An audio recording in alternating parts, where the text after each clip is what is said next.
Salam uşaqlar, xoş gördük sizləri mənim kanalımda. Videoya keçmədən öncə sizdən xahiş edərdim ki, video baxmazdan əvvəl kanalıma abunə olub videolarıma like verməyi unutmayasınız. Mən bugün sizinlə atom və nüvə fizikasının bölməsindən olan bir neçə məsələnin həllinə baxacağım ki, həmin məsələlərdən birinci 50-ci məsələdir. Məsələdə bizə deyir ki, atomun enerji səviyyələri diaqramında fotonların şüalanmasına uyğun keçidlər göstərilmişdir.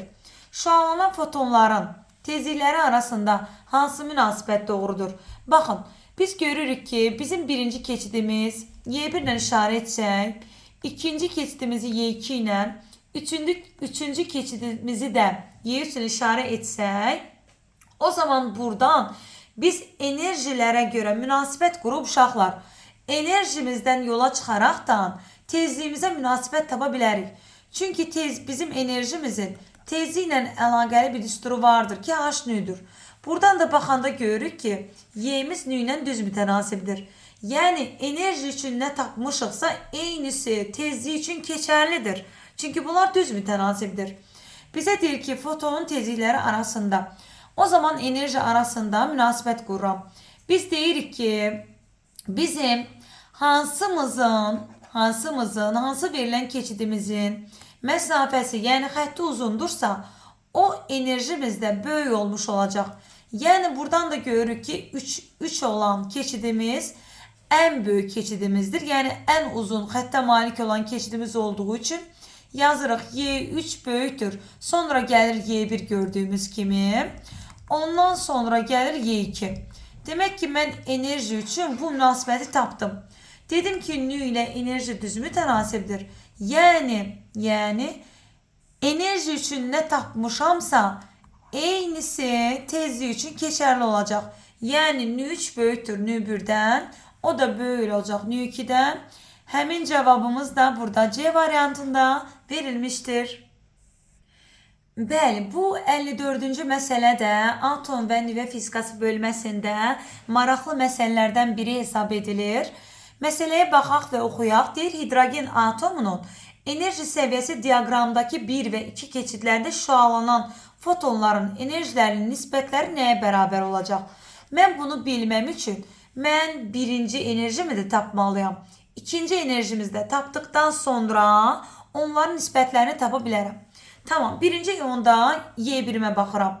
Y1 enerjimi tapmaq üçün mən birinci keçidimə baxmalıyam. Birinci keçidimə baxanda görürəm ki, mənim keçidim başlayıbdır burada, sonlanıbdır burada. Yəni Y2 ilə Y1 arasında baş veribdir bu hadisə. O zaman mən buradan Y1-i tapmaq üçün Y2 ilə Y1 arasında baş verdiyi üçün bu hadisə. O zaman mən Y-dən, yəni böyükdən, böyüyümüz Y olduğu üçün mənfi Y-dir özdə burada. Mənfi Y-dən çıxacağım. Yenə burada da mənfi olduğu üçün mənfi Y bölünsün 4'ü. Tamam, bu mənfi ilə bu mənfiyi müsbət edir. Mənfi Y üstə gələ Y bölünsün 4 alacağım. Buradan da eləmi ki, ortaq məxrəc 4 götürsək, burada qalacaq mənfi 3Y. Onda mən Y1-imin cavabını tapdım. Mənfi 3Y bölünsün 4. Keçirəm ikinci keçidimə baxmağa. İkinci keçidim isə budur. Bura baxanda da görürəm ki, mənim keçidim başlayıbdır buradan, sonlanıbdır buradan. Yəni, hansı Y-lər arasında baş veribdir? Y1 ilə Y3. Onda Y2-ni tapmaq üçün mənfi Y-dən bu dəfə çıxacağım. Mənfi Y bölünsün 9'u. Çünki mənim keçidim bunun arasında baş verib. Onda yazacağım mənfi Y. Bu mənfi ilə bu mənfi müsbət edəcək. Y bölünsün 9. Buradan da alacağım onda cevabım nə olacaq? Mənfi 8Y bölünsün 9. İndi mənə deyir ki, sən Y1'in Y2 olan nisbətini tap. Y1'in Y2 olan nisbətini tapmaq üçün bunları tərəf-tərəfə bölməm lazımdır.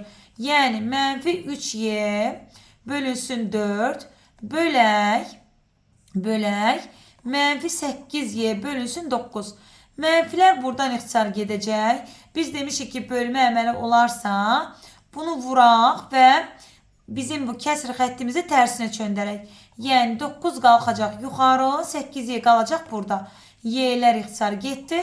10'dan sürəti sürətə, məxrəci də məxrəcə vursam 3'ü 9'a vuracağım 27. 4'ü də 8'e vurduqda 32 alacağım. Onda cevabım da olacaq 32'de 27. Yani D variantı.